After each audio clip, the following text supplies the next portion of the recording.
Silav, evar baş, hevanno hevidar mutev başın, selametin çavak u hundibinin ser ekranı mivanemin Ahmet Gulabi dereye, işev.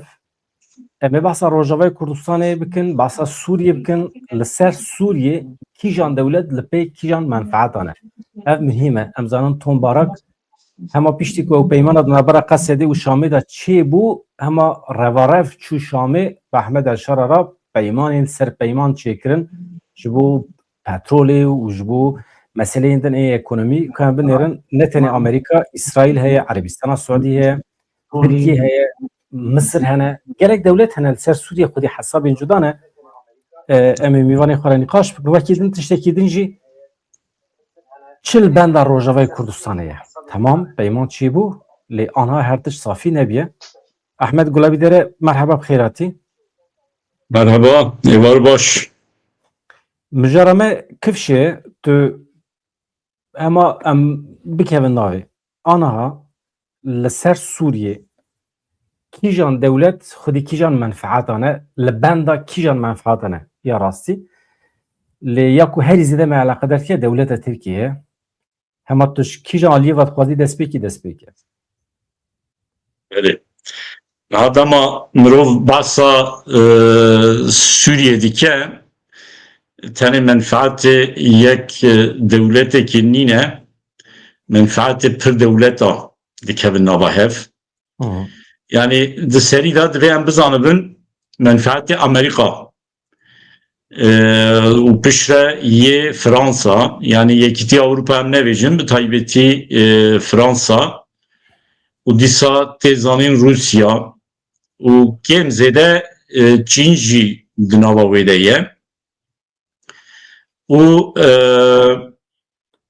welatên sînorê Sûriye yani Türkiye yani ye sînor bi taybetî Tirkiye divêyan bêjin İsrail heye û her wiha Suudi Arabistan yani ev welat hemû li ser axa Sûriye di nava têkoşîneke parastina berjewendiyên xwe de ne.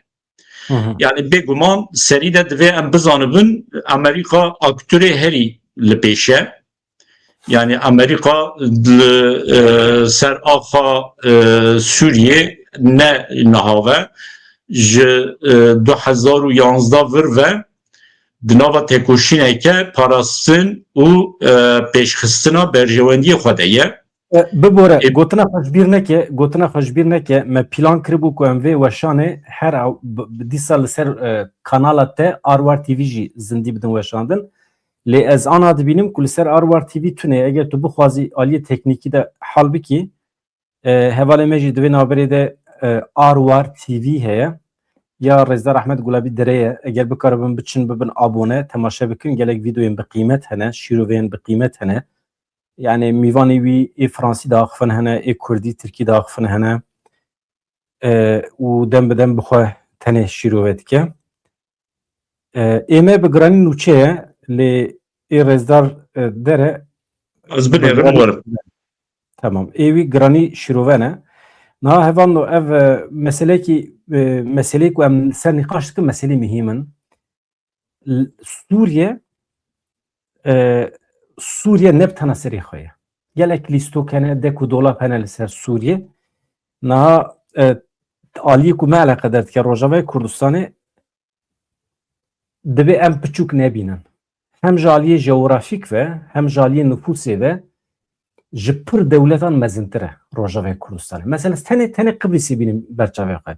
Qibrîs weke erdnîgarî, weke herem ji Rojavayê Kurdistanê piçûktir e. Tamamê Qibrîsê dibêjim Qibrîsa Rum û Tirka te hemî her duê jî bigirî nake xasê Rojavayê Kurdistanê ku aniha ji hesekê Qamişlo derîkê pêk tê Kubanî jî di ser de. Hele serê kanî Efrîn jî bikeve serê dibe dewletekî mezin. Yani dibe mero piçûk nebîne. Yani me destê me de ev heye herema me ev e yani. Ya heta niha heremên Ereban bû. Yani me serê xwe da mezin kiribû. Lê aniha êdî ew nexweşî û vîrûs û pîsî û qirêjî û me ji nava xwe hinekî bêjin kir da alî em hinekî saf paqîş temîz mane. Dibe mero jî vê yekê re hinekî mero bikaribe bişê wextê nebûye jî êdî tu yê ji vîdeoyê biweşînî. Tamam. Şınav tamam. Yani gotina te nivcuma bibore kerem anha yani tişta ku yani me bixwe berî tu derî nebû min şîrove kir dî qas rast qas tevlîd bî yani dibî merov rewşa hey a Rojavayê Kurdistanê jî hinekî bişêkirîne yani jaliyê coğrafîk ve ji Qibrîsê jî mezintir e rewş felaket ne dibê ji îro şûn ve merov çawa bikir ve biparêze ev mijara me ya beşa duyemîn e an em basa menfaatê dewleta bikin kîjan dewlet li benda çi ye li ser Sûriye kirenke.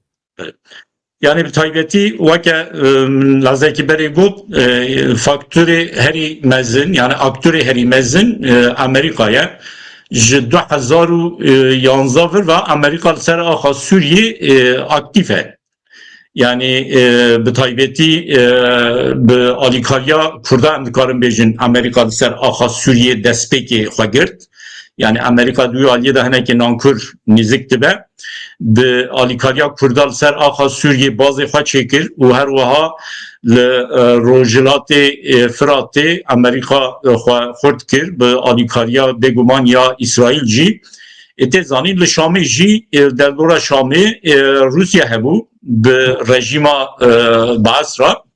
Yani li ser axa Suriye Amerika û Rusya demeke dirêj به هفره هفکاری جی کرن ام دکارن بیجین یعنی لسر آخا سوریه امریکا و روسیا لهف نخستن شر نکرن یعنی به هف دانشین و دهن آلیا دا جی جهفره آلیکاری جی کرن با آوائه کی ادی داوی دا حتی دیتن که ادی روسیا فهم کر که جه رژیم بعث نکاره فایده کی دن ببینه نکاره ادی لسر آخا Suriye û ji axa Suriye wê de jî li rojhilata navîn de zêde xwe bi hêz bike piştgiriya xwe ji rejîma Baas kişand û di wê navberê de jî Amerîka bi HTŞ ji Îdlibê derxist hema Humus Şam hikûmeta HTŞ çêbû.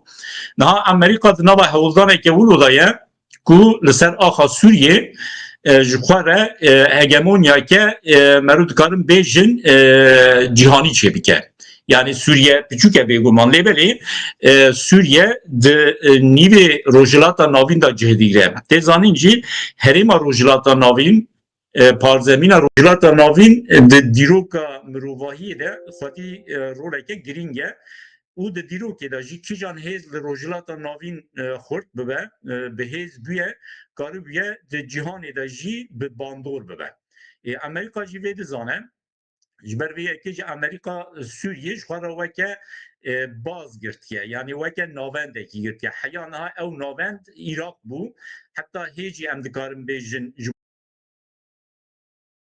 bo Amerika Îraqe lêberê Amerika hewl dide ku HTŞ xurttir bike bike weke em bêjin hikûmeteke bi xwe ve girêdayî ew giraniya ku heya niha Amerika dida Îraqê êdî ji vir şûn da dixwaze bide Suriye û her wiha Îrak û Suriye jî di alîkî da bi hev ve girê bide. Ji ber vê yekê jî niha li Iraqê jî hewldanên Amerîka hene da ku li wê derê jî li gorî xwe hikûmeteke bide çêkir yani hikûmetê Iraqê bêguman ne li dijî Amerîkan e lêberê hilbijartin çêbûne van roja serokwezîr, serokkomar û her wiha serokê parlamentoyê wê bê kişkirin Amerîka di wê aliyê de ji xwedî hewldaneke lêberê li ser axa Sûriye Amerîka weke aktöreke girîng e. Ya din yekû me eleqedar dike bi taybetî divê em bizanin bikin dewleta Tirk jî di nav da ye. Lêberê dewleta Tirk her tim weke hêzeke yêdek ya Amerîka li ser axa Sûriye hebû. Yani çıkar jî cîran be lêberê dervê gotina Amerîka dewleta Tirk zêde nikaribû tişteke bike li gorî xwe jî hîsaba çêkir. Merû dikarin bêjin tiştê ku niha derketiye holê hineke li gorî hîsabê dewleta Tirk jî pêş dikeve. Yani tiştê ku dewleta Tirk bi taybetî dixwast belkî sedî sed pêk nehatiye lêbelê tiştê ku dewleta Tirk dixwast bi giranî merû dikarin bêjin pêk hatiye ji ber vê yekê dewleta Tirk niha di nava hewayeke wilo da ye li ser axa Sûriye ji xwe re serkeftineke bi dest xistiye. Lêberê ez dibêjim xwedixapînin yani rayedarên dewleta Tirk xwedixapînin weke serkeftineke mümkün e ji bo wan îro dixuye lêberê ne serkeftineke esasî ye ji bo Tirkiye ji bo gelên Tirkiye yani dewleta Tirk bi bi taybetî ji ber wî düşmanatiya xwe li dijî Kurda binkeftina Kurda ji xwe re weke serkeftin dibîne. Bêguman ew jî mijareke niqaşiye gelo Kurd binkeftin yan na çima dewleta Tirk xwe re weke serkeftinê dibîne eger Kurd bin nekeftin vê jî divê mirov bi awayeke cuda şîrove bike û faktura Suudi Arabistan jî heye vê jî divê em ji bîr nekin zêde niha nayê qaşkirin. تبعث دولة تركيا كر دبي مش بير لكن منفعات سياسي دولة تركيا هبون البت منفعات ابوريجي حنا او Belê. هنا كيف جدانه اما دولة خلكي مثلا ايه ند عربستان السعودي بقراني تشتن ابوري بلكي هيفيدك بلكي دخوازه نفوذ اخوات تاثير اخويا لسر جواك عربيا لسوريا زياده تربكه يعني هر دولة جدا اما دولة تركيا تشتكو تبعث كر آلية سياسي مسألة بو آلية آبوری مسئله جی هنه منفعت دولت ترکیه چه کرنا انشاطیه جنوب آوا کرنا سوریه bütçeye ki پر جدی هیا و امریکا عربستان سعودی بدن سوریه ترکیه خوازه جی پارا خو بگیره اف جی هنه مرود کاره باس بکد زمانه کی Evet. Yani bi taybetî mijara Suudi Arabistan zêde nayê niqaşkirin. Ez bi taybetî dixwazim li ser hineke bisekinin rojê pêşiya me da salê pêşiya me da mijara Suudi Arabistan zêdetir li ser axa Sûriye wê bikeve rojevê wê zêdetir bê niqaşkirin. Yani bi taybetî jî dewleta Tirk divê derbarê da wê bikeve tengasiyê. Yani Suudi Arabistan divê bêzanîn ku li ser axa Sûriye demeke dirêj dixwast bi bandor bibe lêbelê ji ber rejîma Baas Suudi Arabistan zêde nikar li ser axa Sûriye hegemonya xwe çêbike. Ji ber ku tê zanîn rejîma Baas rejîmeke em bêjin zêdetir dibin bandora Elewiya da bû. Suudi Arabistan jî weke Sünnî û bi taybetî jî dixwaze li rojhilata navîn Vahabîtiyê li pêş bixe li ser axa Sûriyê nikar bi tişteke bike. Çiqas jî têkiliye Suudi Arabistan bi Amerîkayê re baş bin ji 2011 şûn da jî nikar bû zêde tişteke bike. Bi hilweşandina rejîma Baas bi hatina HTŞ Suudi Arabistan li Şamê êdî bû xwedî bandor. Niha zêde ew bandor nayxuyan. Divê me bizanibin ku çiqas jî tê gotin Ahmed El Şara weke zilamê Tirkiyeyê weke zilamê Tirkiye tam nîne. Zêdetir zilamê Suudi Arabistanê dibin bandora Suudi Arabistan dibin bandora Qatarê da ye dibin bandora welatên Erebiyê Körfezê ne. Dewleta Tirk ji bo wî hineke dikeve dereceya dudiya lêbelê Tirk ji xwe re yani belkî bi rastî wilo nafikirin lêbelê wilo didin diyarkirin ku sankî dewleta Tirk li Şamê xwedî bandoreke pir giring e ji vir şûn da dervê gotina wî li Sûriyê li Şamê tişteke nabe. Ev jî haceteke propaganda ye. Haceteke propaganda Erdoğan e. Çünkü tê zanîn Erdoğan bi taybetî dema HTŞ hê li Îdlibê bû têkiliyê xwe bi HTŞ re çêkiribûn û dema HTŞ ji Îdlibê derket jî bi alîkariya dewleta Tirk derket bi taybetî AKP serkeftina HTŞ çûyîna heya Şamê li Şamê bûyîna xwediyê desthilatdariyê ji xwe re weke serkeftin dît. Lêbelê hêdî ew bandora Tirkiye li ser Şamê kêm dibe. Tenê wezîrê karê derve yê Sûriye Şabanî bixwe nêzîkê Tirkiyeye. Yani tê gotin weke em bêjin ambasadorê dewleta Tirk di nava hikûmeta Şamê da ye. Şabanî jî tê zanîn li Tirkiye xwendiye hemwelatiyê Tirkiye jî heya kengê di nava hikûmeta HTŞ da wê bimîne nemîne ev ne diyar e. Niha di demê pêş de bi taybetî dewleta Tirk û Suudi Arabistan li ser axa Sûriyê wê bikevin nava nakokiyan. Bêguman ew şeqekî wê mijarê jî digihêje ایرانê divêyan bizanibin ku yani Suudi Arabistan û İran bi taybetî di rojhilata navîn de raqîbê hevin eger şereke li hember Îranê bê meşandin Suudi Arabistan li ser axa Sûriye zêdetir bi bandor dibe lê ev bi bandorbûna Suudi Arabistan li ser axa Sûriye ji bo Amerîka asteng nîne yani hinekî derdor mümkün e bêjin ya li ser axa Sûriye madem ki Suudi Arabistan zêde bi bandor dibe wê demê wê bandora Amerîka kêm bibe divê bêzanîn Suudi Arabistan bixwe jî weke dewleteke bi dibin bandora Amerîkayê de ye dervê gotina Amerîkayê dernakeve û xurtbûna Suudi Arabistan li rojhilata navî ji bo Amerîka daha baştir. Amerîka bi destê Suudi Arabistan çawa ku bi destê İsrail pir tişta dixwaze bike dike bi destê Suudi Arabistan jî di demê pêşiya me de wê tiştan bike vê em bizanibin eger pirsê te tune bin ez dixwazim derbarê tekiliyên Tirka û Kurda da hinekî tişta bêjim Kurdên taybetî yê Rojava. Ama kerenke. Naha dewleta Tirk Rojava ji xwe re weke dereke düşmin dibîne weke hêzeke düşmin dibîne yani bi taybetî mesela yê iktidara dewleta Tirk dane MHP û AKP rayedarê wan taybetî Devlet Bahçeli û Erdogan dema daxivin mümkün e Erdogan vê denê dawî pir zêde wê nayne ziman lê belê Devlet Bahçeli dema daxife ji bo YPG divê terör örgütü yani rêxistina terörîst ji bo Mazlum Abdî dibêje terörîst yani Rojava ji xwe re kirin weke düşmin ev di demê pêş de wê zerarê bide Tirka yani çendî jî dewleta Tirk bi taybetî hineke bi İmraliyê pişta xwe zexm dibîne newro ye yani işte dibêjin demê pêş de eger em bixwazin bi alîkariya Rojava Kurdên Rojava li ser axa Sûriye hineke tişta bi dest bixin em ê bikaribin faktora İmraliyê bikarbînin ya Birêz Öcalan bikarbînin mesela.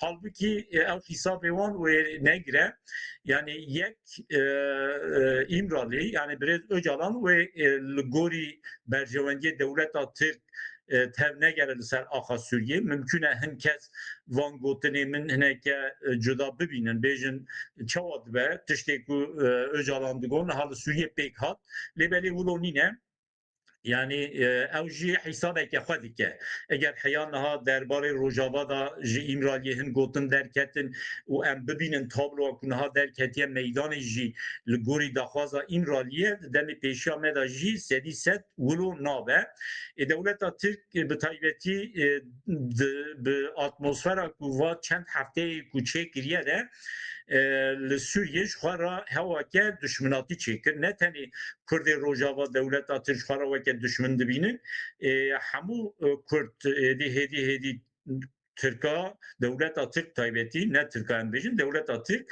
weke düşminê Kurda dibînin yani me Sîpan hemû jî godar kir ji vir demeke berî bi taybetî Sîpan hemû digot tang û topên dewleta Tirk li Eşrefî û Şêx Mexsûd li hember me şer kir me li hember wan şer kir û hineke kesên ku bi taybetî ji asayîşê ji Şêx Mexsûd Eşrefî derketibûn birîndar bûn me dîmenê wan jî godar kir wan jî digot pir kesê ku bi me re şer dikirin dengê bi Tirkî dihatme yani raya giştî sedî heştê bawer dike ku ew şerê ku li ser axa Sûriye li hember Kurda meşiya ne ser axa Rojava em bêjin ser axa Sûriye taybetî Helebê li dora Helebê û her wiha mümkün e pir zêde nebe lê belê em dikarin behsa Reqa û Deyrazorê jî bikin bi alîkariya dewleta Tirk meşiya dewleta Tirk çikir Rojava ji xwe re kir weke herêmeke düşmin demê pêşiya me de eger li ser axa Sûriye di navbera dewleta Tirk û Suudi Arabistan da nakokiyeke derkeve dewleta Tirk pêwîstî bi Kurda bimîne gelo Kurd çawa xwe bidin kêleka dewleta Tirk ev jî pirsgirêkeke ev jî pirseke divê rayedarên dewleta Tirk niha da bifikirin. Nana ew tiştê tu dibêjî neyê dane dewleta Tirkiye bi xwe îtiraf kir ku ew li wê derê di nava projeyekî dane û di şerê li hember Kurdan da ew piştgirî didin Şamê ji xwe tiştekî wisa ye niha xeteriyên pêşiya Rojavayê Kurdistanê çi ne niha peyman çêbû peyman temam ana hêdî pêk tê انتگراسyon jî hêdî dikeve pratikê çarçoveya entegrasyonê em nizanin perwerdeya Kurdî çê dibe çê nabe em hê nizanin em zanin milletê Kurd biryardar e ew ê di çarçoveya tekoşîna demokratîk de ew ê xebatê xwe bimeşînin lê dixwazim hinek tu behsa xeteriyan bikî merû çi bike dikeve nava xefikê merû çi bike bi ser dikeve ji vir û pêve li rojava destkeftiyê xwe merû çi wa dikare biparêze Yani ew mijareke neke zehmet e. Yani ji bo rayedarên Rojava pêvajoyeke pir zehmet dest pê kiriye.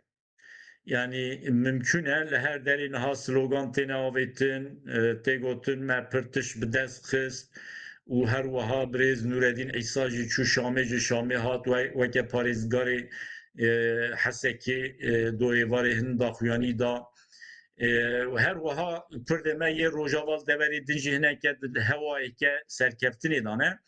Lê belê ez bixwe weke serkeftineke nabînim. Yani weke binkeftin jî dibe neyîdîtin, weke serkeftin jî nîne pir tişt hatin winda kirin. Lê belê tiştê ku hatin winda kirin zaten eyan bû divê ew hatibana winda kirin. Mesela weke em bêjin Şêx Mexsûd Eşrefiye weke Rojavayê Firatê divê ji hikûmeta merkezî ya Sûriyê ra hatiba hîştin piştî dehê adarê şûnde lê belê ew kêmasî bû ketin nava kêmasiyê pêşa roja xwe pêşiya xwe baş nedîtin Raqqa deyra zor dîsa ji bin denetima bêjin Qesedê derket hê jî Qesede heye ji ber nava Qesedê da Ereb jî hene ji ber vê yekê hê jî tê gotin Qesedê lê belê ji vir şûnda hêdî ew jî ji ortê radibe ji ber ku hêzên Rojava dibin beşeke artêşa Sûriyê. Niha rayedarê me yê Rojava ji vir şûnde bi pir tiştara divê bitekoşin. Yek di aliyê siyasî de divê pir bi zanyarî tev bigerin. Yani nekevin defa Şamê li Şamê jî divê bêzanîn pir lêîstok çêbûne heya niha û niha jî bi taybetî aktörên weke dewleta Tirk heye aktörên weke Suudî Erebistan heye. Yani ez Amerika û Fransa navêjim. Amerika û Fransa li hember Kurda ez bawer nakim bikevin nava lêîstokan lê belê dewleta Tirk û Suudî Erebistan li Şamê bi taybetî li hember Kurda di nava lêîstokan dabin wê û her wiha li gel hikûmeta HTŞ wê tev bigerin. Di aliyê siyasî de dema diyalogê bi hikûmeta merkezî ra çê dikin dû aliyê de divê pir bi diqet tev bigerin ji ber ku ev rêkeftina ku derketiye holê rêkeftineke pir zelal nîne. Yani hin kes dibêjin rêkeftineke zelal e li gorî rêkeftinê wê tev bigerin lê belê pir tişt teyê divê bi hûrgirî li ser bê sekinandin. Mesela hê jî tê gotin ku zimanê Kurdî wê bibe weke zimaneke perwerdê. Yani ez bixwe li gorî vê rêkeftinê weke zimaneke perwerdê nabînim.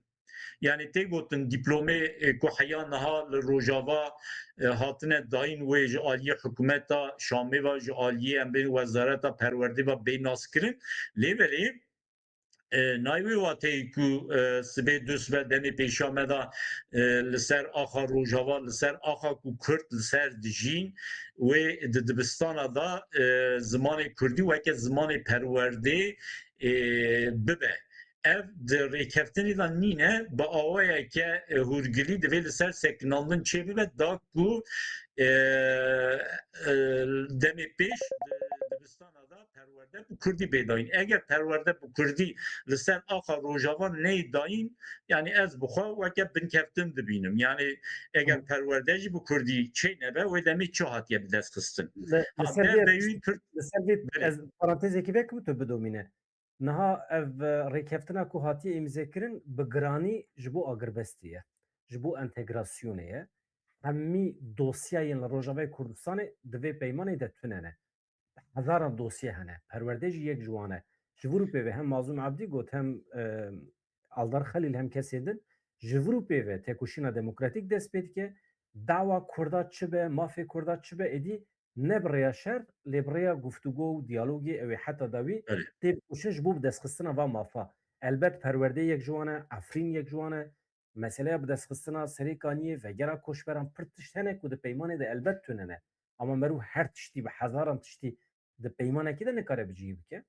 Tabii Perwerde tabii. yek ciwane keremke rast e. Yani Pırtış divê li ser bisekin ji ber vî yekê jî bi diqet tevbigerin.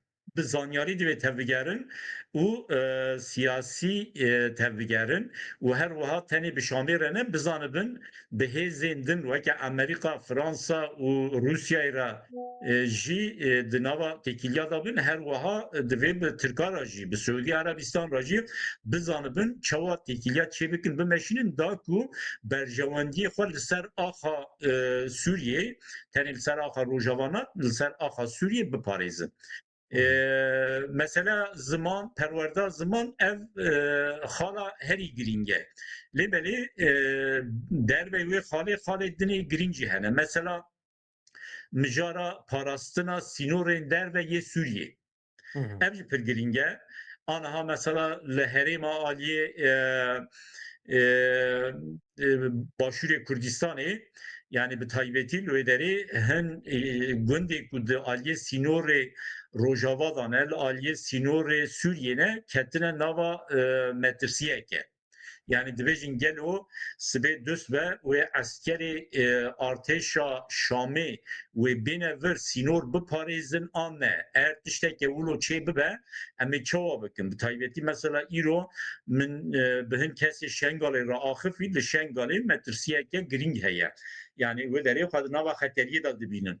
Eger sînorê Sûriyê bi taybetî yên Rojava, aliyê Bakur û aliyê Başûr ji aliyê artêşa merkezî ya Sûriyê ve bêparastin û tê zanîn ku yani hêzê Rojava ji weke beşeke artêşa Sûriyê ne lêverê eger Ereb ji Şamê ji derê din werin li wê derê bimînin biparêzin wan sînoran mixabin ji bo Kurda ev dibe weke mijareke metirsiyeke mezin.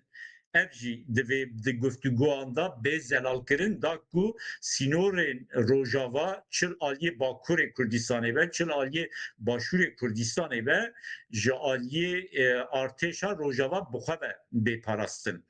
Bêguman mijara aborî mijareke giring e li ser ez bawer dikim wê bisekinin lêverê tê zanîn ku dewlemendiyeke binerd ya giring ya Sûriyê ji ser axa Rojava derdikeve. Divê ji bo pêşxistina Rojava ji nû ve çêkirina bajarên Rojava bi aboriya merkezî ya Sûriyê bê pêşxistin. Newlo be tirseke min heye ku demê pêş de herêma Rojava di Sûriyê'de bibe herêma herî di aliyê aborî de başketî.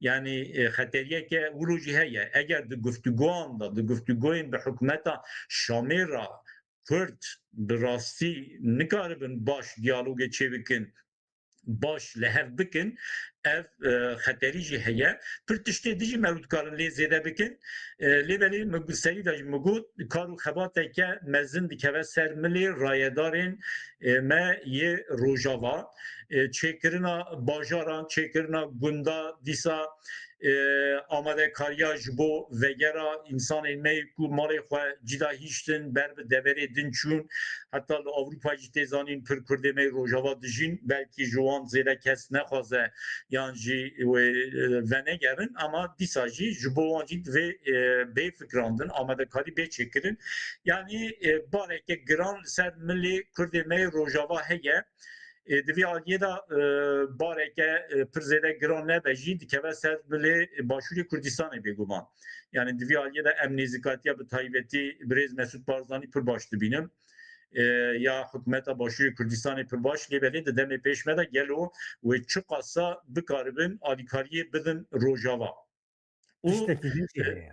Tiştekî din jî Divê heye. bêzanîn ku artêş ew mijareke giring e artêş êdî dibe weke beşeke artêşa Sûriyê. Yani gelo demê pêş me de eger di guftûgoyan da ev jî ney netkirin ez metirsiyeke wilo jî dibînim di demê pêş me de hikûmeta Şamê mesela li hember dereke şer ve bike gelo wê nebêje ka hûn jî beşeke artêşa merkezî ne ka hûn jî werin tev li vê şerê bibin em şer bikin.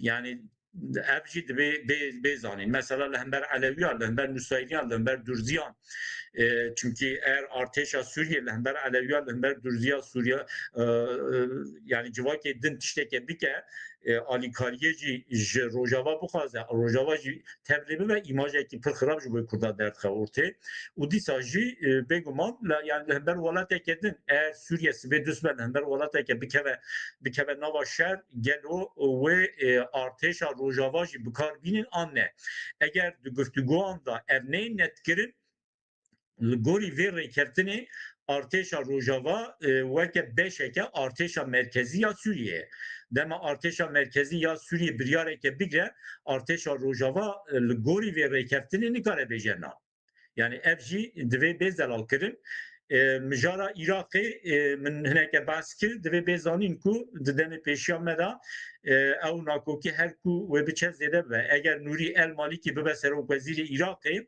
nizanim îro tu daxuyanî hate dayîn nehate dayîn çêbû nebû yani van roja divê netbûneke çê bibe Nurî El Malîkî dixwaze bibe Serokwezîrê Iraqê tê gotin ku Amerîka naxwaze Nurî El Malîkî bibe Serokwezîrê Iraqê lê belê ez ûro nafikirim di pêş perdê de Amerîka bi taybetî dixwaze kesekê weke Nurî El Malîkî bibe Serokwezîrê Iraqê yani ji bo Amerîka kî bibe serokkomar pir zêde ne giring e kî bibe serokê parlamento pir zêde ne giring e tê zanîn li Iraqê serokkomar dibe Kurd be serokê parlamentoyê dibe Şîî be serokwezîr jî dibe pardon serokwezîr dibe Şîî be serokê parlamento jî dibe Sünnî be yani esas yeku Irak'ı bireve dibe serokwezîre Nurî El Malîkî berê waxta dema serokwezîrtî kir ji Irakê re bi awayeke tüm serokwezîrtî kir yani hineke em bêjin bi darê zorê serokwezîrtî kir ez bawer dikim keseke wilo li gorî berjewendiyên Amerîkayê Amerîka dixwaze keseke wilo li Iraqê serokwezîr be desthilatdarî di destê wî da be da ku bikaribe daxwazê xwe pê bide qebûlkirin berjewendiyê xwe bi destê wî bide parastin ha Nurî El Malîkî her wiha keseke nîzîkê Tehranê jî tê naskirin lêbelê di pişt perdeyê da ez bawer dikim zêdetir ew nîzîkê Amerîkayê eger demê pêş me de Amerîka li hember Îranê bikeve nava êrişeke şebeke çê bibe Nurî El Malîkî wê Amerîka xwe bide keleka Amerîka wê Amerîka bibijêre wê keleka Tehranî nesekine û her wiha hêzên heştî şabî jî li Iraqê tê zanîn heye bi Îranê ve girêda ye Amerîka bi taybetî dixwaze keseke weke Nurî El Malîkî bibe serokwezîrê Iraqê da ku demê pêş me de li ser axa Iraqê jî bi destê wî bitekoşe Nurî El Malîkî ji vir çend roj berî derbarê Ahmed El Şara da daxuyanîkî da دوی داخلیا خدا گفت احمد الشارا تروریست ج تروریست که سروکی ولاته که سروکی دولته که چه نابه yani ev gotin xoşi mediçe xoşi pir kesan xoşi pir derdora mümkün ediçe leveli veke embejin işaretin nakokiya ku demi peşmera di navbera Iraqê û Sûriyê weçe bibe yani eğer Nurî El Malîkî bi awayeke taktik van gotinan hat dibêje dema bu serokwezîr wê nêzîkatiya xwe bigu here û tişteke dine ez jî îhtimaleke mezin wilo difikirim ji ber ku niha Iraqê li hember Ahmed El Şara bi taybetî nava derdorên Şîî da hewake nerm tune Nurî El Malîkî beriya bibe serokwezîr belkî mesajeke dide derdorên Şîî yani bibe serokwezîr wê li gorî berjewendiyên Sûriye li gorî berjewendiyên Amerîka tev negere îşareteke wilo dide lê belê dema bu serokwezîr mümkün e û îhtimaleke pir mezin jî ez didimê wê rewşê biguherîne wê demê esas daxwaza Amerîka pêk tê yani serî da min got Amerîka dixwaze çawa ku heya niha Iraqê ji xwe re weke bazeke leşkerî ji bo rojhilata navîn xebitan ji vir şûnda wê Sûriye jî bike beşeke wê bazê xwe yê leşkerî Niha komploya ku li Rojavayê Kurdistanê me dît û me jê re şahidî kir çi qas dikare zirar bide Başûrê Kurdistanê jî serkêşiya vê komployê dewleta Tirkiye dike. Belê yani komploa ku di derbarê bi taybetî اشرفیه شیخ ماسود تا تو خازی بجیم نا اف کمپلو اکو به تمامی لحلبه و لتمام روجاوه کردستان لهمبر کردان چی بو ویاج بو تکبرنا دستکفتین کردان بو نها ویا ممکن است به دست بری خو عین هوای سیاسی اخراب بری خو بده باشوری کردستان دستکفتین کردان لوی دریجی تونه بکن تشتکی ها وسا ممکنه دمی پیش مده تشتکی ولو ممکنی نه یک باشوری کردستانی نه روجاوایه yani Başuri Kürdistan'ı em ji salê 1990 ve bigrin dest ve 36 sale weke devleteke sernigê xwe sekiniye û xwelpêş xistiye û her wiha duwarê dîplomasiyê de jî Başûrê Kurdistanê di cîhanê de hatiye naskirin. Yani heta weke herêmeke nûnertiya hemû Kurda hatiye naskirin. Vê em bizanibin. و هر وها تکیلی باشوری کردستان به همو هزین هریم راجی کم زیده خوشه yani hatta به Türkler راجی تکیلی باشوری کردستان امدزانن هیه پر زیده خوش نبجی هیه به سعودی عربستان راجی خوشه به ولاتین وکی قطر و ولاتین دن عرب راجی تکیلی خوشه به امریکا راجی تکیلی باشوری کردستان باشه yani لهمبر باشوری کردستان از بخوام مترسیه که ولو نابینم لبره باشوری کردستانی د مرکز روجلاتا ناوین دایه yani şerreke lehmber İran dema dest bekir em dikarin bêjin yani merkeza ciyê ku zêde lê bombe bikevin mümkün başûrê Kurdistanê be yani ev weke xeteriyeke lêberî em nayê watê bi taybetî Amerika, Avrupa û dewleta Tirk, Suudi Arabistan û Rusya, Çîn her wekî din ev hêz li hember başûrê Kurdistanê komplo weke çêbikin çawa li Rojava çêkirin û jî li hember başûrê Kurdistanê çêbikin na li hember Rojava jî divê em vê ez dixwazim serrast bikim komployeke wilo li hember Rojava çê nebû yani ez bixwe weke komplo nabînim yani eğer ne komplo veke şer em bêjin şereke li hember Kurda hate meşandin ew jî taybetî aktör dewleta Tirk bû û dewleta Tirk heteşê ji xwe re bikar anî û her wiha hêza ku nehatiye dîtin weke Suudi Arabistan dibe em bibînin. Yani ez van tişta dibêjim mümkün e hin kes bêjin çawa dibe. Rojê pêşme da van gotinê min ez dibêjim divê em bînin bîra xwe. Taybetî ez dibêjim şerê ku li Şeyh Meksûd meşiya, şerê ku li hember Eşrefiyê meşiya yani çendî jî dewleta Tirk xwast هتشن لهمبر کردا شهر بکه و دولت ترک آلیکاریه دا عسکری خوشان لهمبر کردا شهر دا مشاندن لپش پرده اکتور اکیدیجی هبو اوجی سعودی عربستان بو دویم نیج بیر کرن سعودی عربستان به تایبتی باجاره که وکه حلبی لسوریه شخواه وکه جهه که پر گرینگ دبینه وکه باز دبینه حلب امدزانن باجاره که کور لیزیده تر سنی جیان دکن Alevi Halebi kem ziyan dikin. Mesela Şam ne oluyor? Şam hineke bajareke kozmopolite. Lüvederi hem Sünni ziyan dikin, Dürzi ziyan dikin, Nusayri ziyan dikin, u her vaha Alevi ziyan dikin. Lüvederi Halep bi girani Sünni ziyan dikin. Suudi Arabistan ne xwast li bajareke weke Halebi ku zêdetir Sünni ne ku devleta ku Suudi Arabistan di demê pêş me da و لسر حلب بتایبتی وهابیتی بده پیشخستن بده بلافکرین لسوریه نخواست کرد لویداری خورد بن نخواست تاخین وکه اشرفیه شیخ مقصود دبن دستی کردا دابن دبن پاراستنا کردا دابه سعودی عربستان دپش پرده دا cesaret da heteşe ku heteşen lehember Şeyh Masud Eşrefiye bikeve nava erişi. Ev ligori daxwaza devleta Tirki çebu, ev ji ket nava şer, ligori daxwaza heteşe ji çebu, ji ber ku encam vede heteşe destkeftiya bi dest xist. Ya din hêla Rojhilatê Firatê. Yani navê Reqa û Deyra Zor van roja zêdetir hate gotin, tê gotin. Çima eşîretê Reqa û Deyra Zor wilo pişta xwe dan Kurdan. Yani ji 2012 virva ew eşîretê Reqa û Deyra Zor bi Kurdan re hereket dikirin. Van nîzikê 14 sale bi hev re hereket dikirin. Em dikarin bêjin yani giraniya xebatên Kurdê me yê Rojava yani Xeseriya Rojava, Rêveberiya Rojava di aliyê pratikî de li ser wan herêman hate meşandin. Yani li Raqay pir kar kirin, li Deyra Zor pir kar kirin, li wan navçeyên li dora Raqa û Deyra Zorê nêzîkî Hesekê ku zêdetir Ereb lê dijîn li wan dera pir kar kirin, di herêma Kurda da kêm kar kirin. Ev jî weke kêmasiyeke dibe bêdîtin.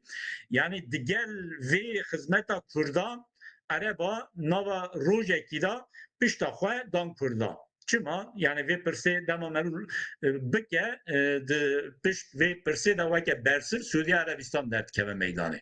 Yani beriya ku ew eşîret pişta xwe bidin Kurdan berê xwe bidin Şamê bi taybetî rayedarên Suudi Arabistan bi serokê wan eşîretan ra hevdîtin çêkirin, civîn çêkirin.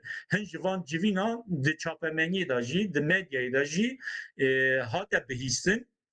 Lêbelê ez bawer dikim pir civîn ji aliyê medyayê ve nehate bihîstin û Suudi Arabistan wan eşîreta îxna kir. Yani HTŞ nikar wan îxna bike. HTŞ bi taybetî xwast wan ra civîn çê bike, civîn çêkir ku ew pişta xwe bidin Kurda berê xwe bidin Şamê lêbelê ew eşîret qebûl nekirin, îxna nebûn. Suudi Arabistan di dawî da wan îxna kir di nava rojekî da pişta xwe dan Kurdan. Yani faktura Suudi Arabistan di demê pêşme da li ser axa Sûriye di vîya we zêdetir derdikeve pêş ew jî bi berjewendiyên Tirka ra li dij hebe. Ji ber vî yekê ez dibêjim yani eger rayedarên dewleta Tirk baqil bin, baqil bana bi Kurda ra we qisa nedibûn düşmün. Kurdê Rojava ji xwe ra nedikirin düşmün. Kurdê Rojava yani di gel ev şerê ku çend roje, çend hefteye di meşe a qisa Kurda zerar dît dîsa jî em axaftinên rayedarên Kurdên Rojava guhdar dikin dibêjin em dixwazin bi Tirka ra dost bin.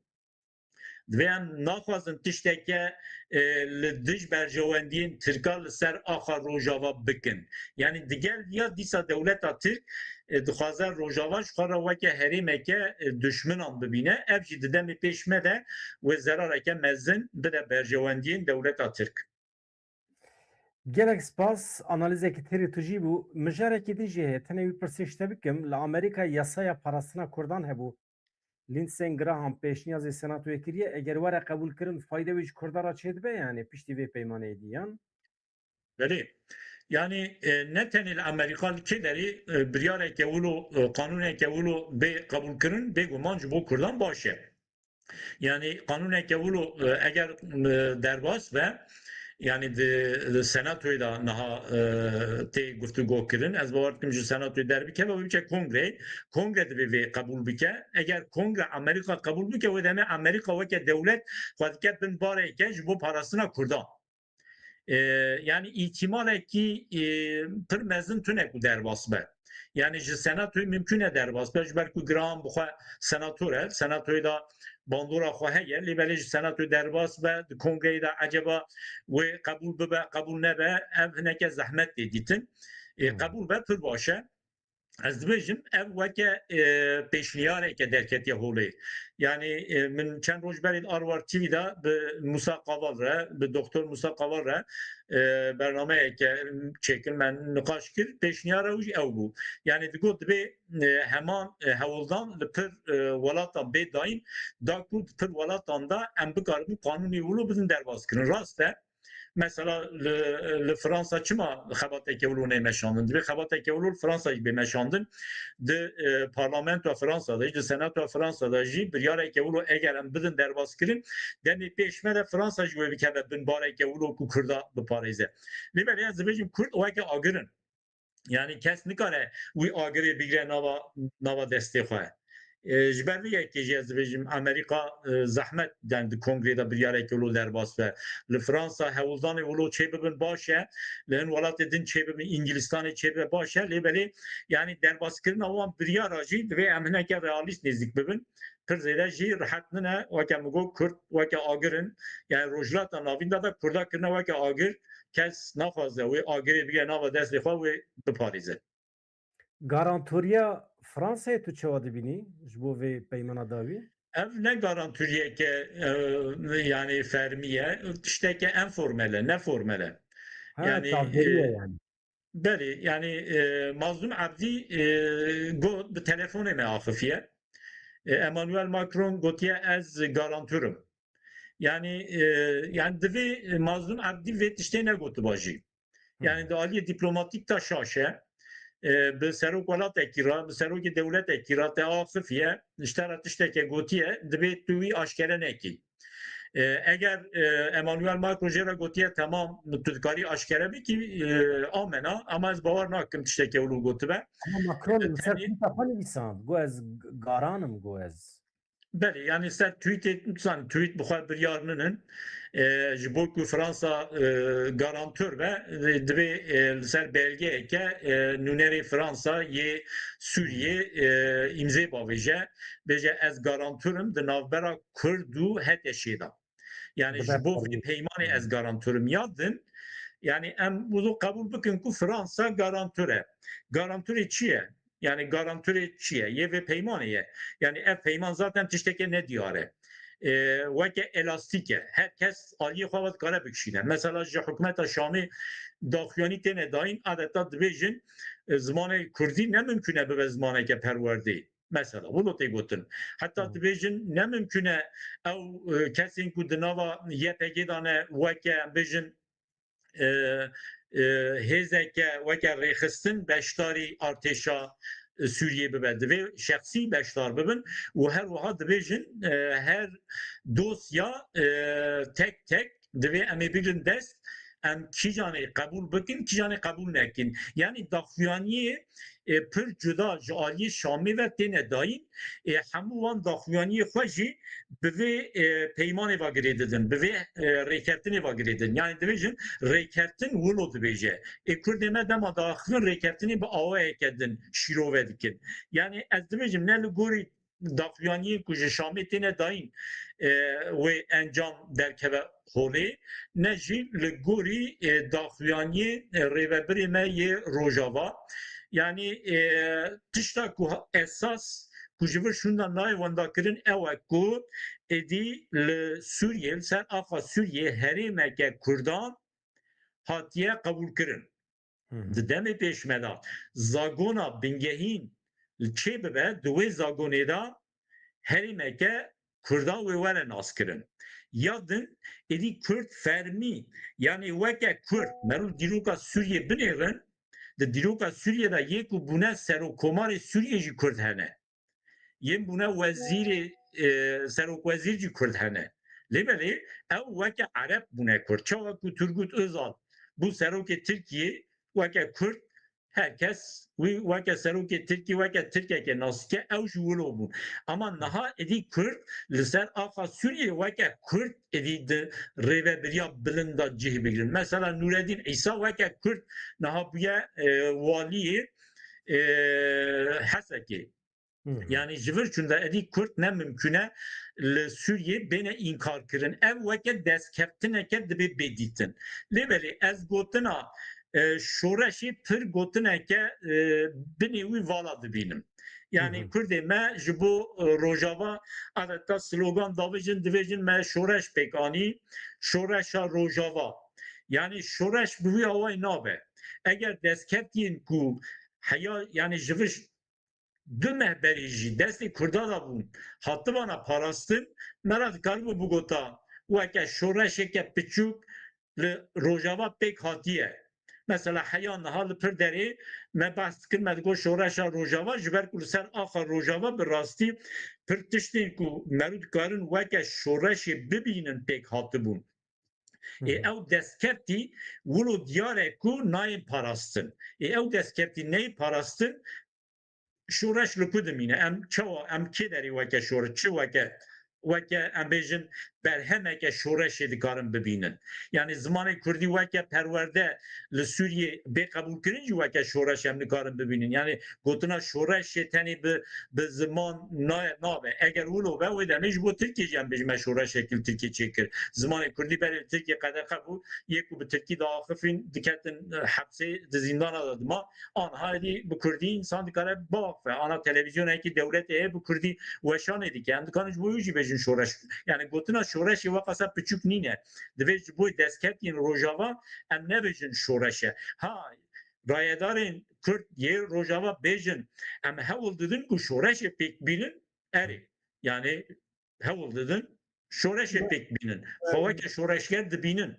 Ev rast lêvelê li Rojava şoreş pêk nehatiye û destkeftiyê ku ji 2012 şûn de jî hatin bi destxistin, hatin li pêşxistin mixabin nehatine parastin. Gelek spas dikim mala te ava Ahmed Aslan dibêje li Kobanî ambargo ranebiye, dorpêş ranebiye, erê ranebiye. Îdiye û em Ranebiye. nikarin bersiv bidin. Ancak rayedarên Rojavayê Kurdistan dikarin bersiv bidin. Çima ranebiye? Peymanê de Yani çi hebû, çi nehat pêkanîn? Ez wî nizanim. Mezran divê derbarê de jî ez çend gotina bêjim. Hı. Yani mixabin rayedarên me yê Rojava bi taybetî Mazlum Abdî yani divê derbarê da çawa derbarê gotina Macron da min got divê nehat aşkere kirin. Yani hin tişta jî divê yani çawa hate her şey wan nebêjin. Mesela Mazlum Abdî ji vir 4 roj berê got piştî vê rêkeftinê êdî hema sibê va wê dorpêşkirina dora Kobanê wê rabe. Êran hebû piştî daxuyaniya wê axaftina Mazlum Abdî 4 saet şûn me bihîst ku li dora Kobanê şer û pevçûn çêbû. Rêkeftin çêbû way hêzên Wezareta Karê Hundir yê Sûriyê jî va sê roj e hatine hesekê ji wê derbasê qamişlobûn niha li Rojava dîsa jî ew dorpêşkirina dora Kobanê hêrane bîye. Ev durûtîkî pir mezin e. Yani Ez bêjim hevalê zêde- me bi taybetî Kurdên me yê Rojava jî divê derbarê de divê yani daxuyaniyê ku yani gel bi awayeke din dike nava hêviyan nebêjin li Kobanê ev dorpêşkirin wisa zû rana ve ji ber ku tiliya dewleta Tirkî têde heye.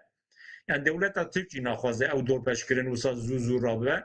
Yani hîsabê wan eşîretê li dora Kobanê jî heye. Divê em bizanibin ew eşîretê li dora Kobanê sedî sed bi hikûmeta merkezî ve girêdayî nînin. Yani dema ew li hember hin gundê Kurda nêzîkî Kobanê dikevin nava êrişan weke êrişên artêşa hikûmeta Şamê divê em nebînin ew jî weke nakokiyeke divê em bibînin. Yani Şam hete şer dibêje ez hakimê Sûriyê me çiqas hakimê Sûriyê ye. Yani li gorî rêkeftinê divê dorpêşkirin zû da hatiba rakirin 10 kilometre, dorpêşkirin 10 mixabin kilometre. ranebiye. Çekdarê wan gerek 10 kilometre ji gundê Kurdan dûr ketana ama hêjî li gundê Kurdan e mesela hevalê me hene li Kobanî dibêjin millet dixwaze vegere gundê xwe derdora Sirînê yani 15-20 kilometre dûr Kobanî millet nikare biçe çünkü hîn jî ew çekdarê wan li wê derê ne. Raste yani ulu diyare eğer hükümeta Şamil hember wan çeteyan zede xebateke pratik nake ev tevvatê ku ew jî xwara dixwazin vê rewşê hineke bi kar bînin. Yani hineke Kobanê di nava dorpêşkirinê da dihêlin dibêjin acaba wê ev rêkeftin serê xwe bîre negire. Ka em binêrin entegrasyona artêşê wê çê bibe çê nebe. Gelo Kurd wê cuda hereket bikin an nekin. Ji ber vê yekê jî hikûmeta Şamê ez bawer dikim hebûna wan çeteyan dorpêşkirina dora Kobanê jî ji xwe weke haceteke bikartîne. Gelek spas dikim hakikaten têr û tijî bû analizek pir tijî bû. Hevan noşkerema xwe re ji bîr nekin Arwar TV heye ya Rêzdar Ehmed Gulabî derê ye. Ez bawer dikim weşana zindî neketê ama carek ketin em ê çêbikin. Midît weşana zindî tê de ye. Di Arwar TV de midît yani hebû. Hebe wê demê baş. Tamam. Yani ji xwe ne mesele hevalê me jî ez pêşniyaz li hevalan dikim bibin abone em vê kanalê jî bi pêş bixin û em hinekî zorê bidin ser hevalê xwe ê nivîskar û rojnameger ji bo weşanê xwe temamî bi Kurdî bikin. Ê Musa ye. Böyle Gelek spas dikim herê. yani muhabim em de Arvar TV'de bernameyin mi got ya muhabim bernameyin Türkiye em neçarın çe bikin. Yani ev rastiya me Kurdayım çe bikin. Na, ez Tirkî naxwazim. Tirkî naxwazim. Yani îşê min tune ye. Yani bi kesê ku Kurdî nizanin ez xîtabê wan nakim. İşê min Belê. ne? Gava din ji pena Tu rêya xwe da devam bike zaten Tirkî zimanê Tirkî li gorî devê te jî nine. Eger tu Tirkî biaxivî wê demê zêde yani kıymeta vê Kurdiya te namîne. sana katılıyorum. Şimdi pena Kurt hevalan telefonu mikir pir spas dikim ji wara ve di civînê xwe de behsa mikiriye silavê ve gihîşt min serserê min pir kêfxweş bûm. Ez ê di xizmeta we de bim. Çiqas daxuyanî ve nivîsê we hebin. Ez ê bi kêfxweşî bixwînim. Pena Kurt li Bakurê Kurdistanê. Hevan me xatir ji we dixwazim bi hêviya rojê xweş azad dem baş silav rês. En baş.